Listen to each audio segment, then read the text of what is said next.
So we've kind of shaken out our bodies, we've dropped into a relaxed state, and now we're going to go into what can be categorized as a meditation. This is not going to be a long meditation. About 10 minutes is as long as I recommend. And one key thing here is I want you to go ahead and set a timer. When I started meditating, I remember my first excuse in my head, my mind resisting the meditation, was always, oh, I think I've gone too long. Oh, I bet it's been 10 minutes already. And then, and then when I set the alarm would ring and I would jump out of my skin, right? I'd just be like so startled. So here's my little hack where you set an alarm, put it on vibrate, or put it under a blanket. In meditation, ideally, I want you to think of your breath as your anchor. Okay, so there's no equipment required for this. So watch this video, turn it off, and try and do it for yourself. So in order to be able to do it yourself, I'm going to simplify the way that I meditate into a few different parts. Okay, the first thing I do is I become aware of my senses. Now, this isn't some esoteric exercise, and you'll see in the description in the blog post, I categorize exactly what we're doing and which cranial nerve we're working with. Okay, so this is meditation. This isn't about lying down and getting a massage or relaxing at a spa, right? This is actually a mental exercise that we're doing. So as you go through categorically observing each sense, that itself should take you like 3 or 4 minutes. And so the first thing you'll do, I always start with my sense of sound.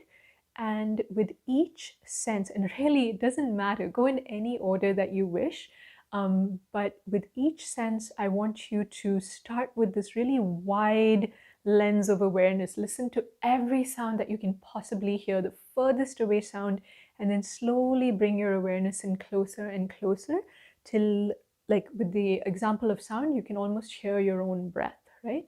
And I want you to try not to label the sounds or label the senses. Don't get obsessed with, that's a truck, that's the trash can, that's the this, whatever. Just sounds, sounds, sounds, sounds.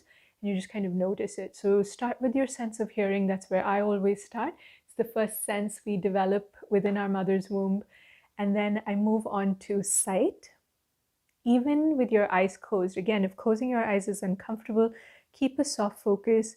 Just try to visualize the whole space and then a little bit closer. And then you kind of bring into, so rather than looking at something and focusing on it, looking at something, just in your awareness, you notice your entire field of vision, you notice a field closer to you, and you notice more around your own body, right? So that's your vision. Ideally, eyes closed, just, so obviously you're not looking at anything. Just notice the color and maybe little flecks of light that you see dancing behind your eyelids.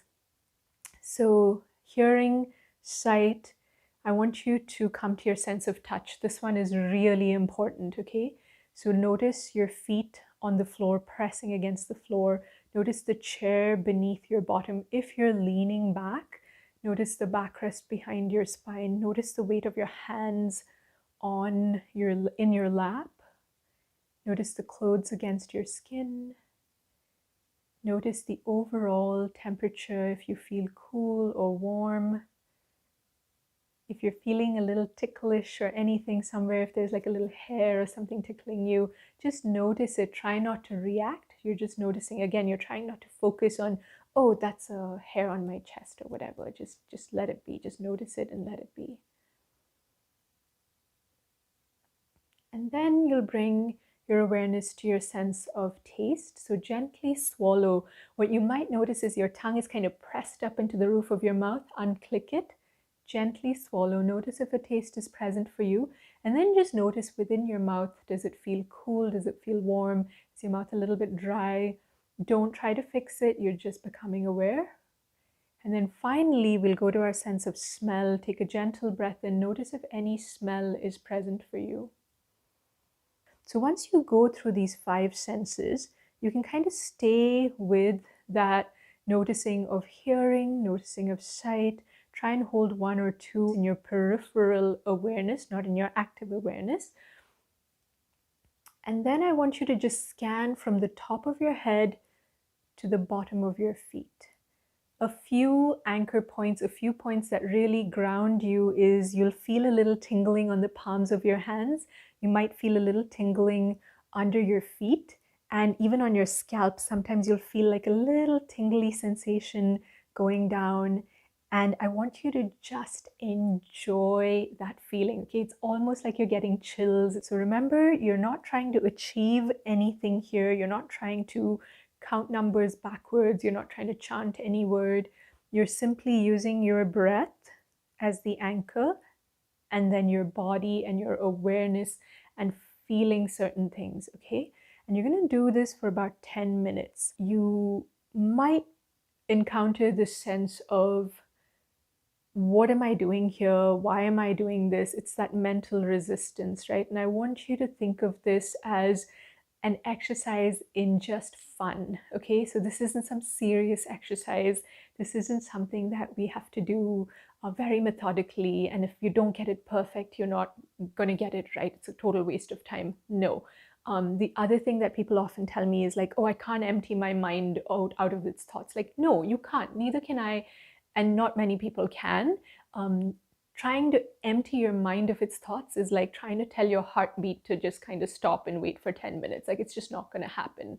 The mind is designed to wander. It's designed to think thoughts. Our job in these next 10 minutes is to just enjoy that little process, the meandering, okay? Here's the most important part. It's to notice where your mind wanders to and then come back to your breath.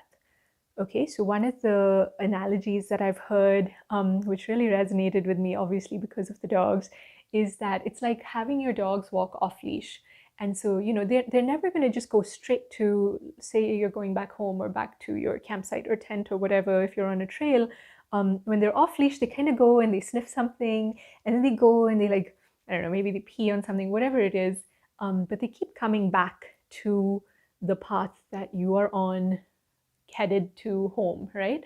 And so that's what I want you to do with this. So you'll notice your mind wander off and, you know, fixate on something, and then just gently guide it back. Just that little whistle that you might do with your pet, just guide it back to the breath. Okay, your breath is your anchor. The breath is the most important part. The other thing that happens to me often is I'll get a song stuck in my head, and then I'm just like singing that song.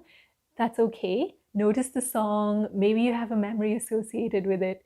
But then just gently come back to your breath. Pick a sort of system that works for you to release something. One of the things that works is to, if you're lying and you're just kind of imagining these clouds, sometimes they'll make a shape and then it just kind of vanishes away. So maybe you can switch your visualization to, so say you're picturing hunger is one that happens. You're just like, oh my gosh, I'm so hungry.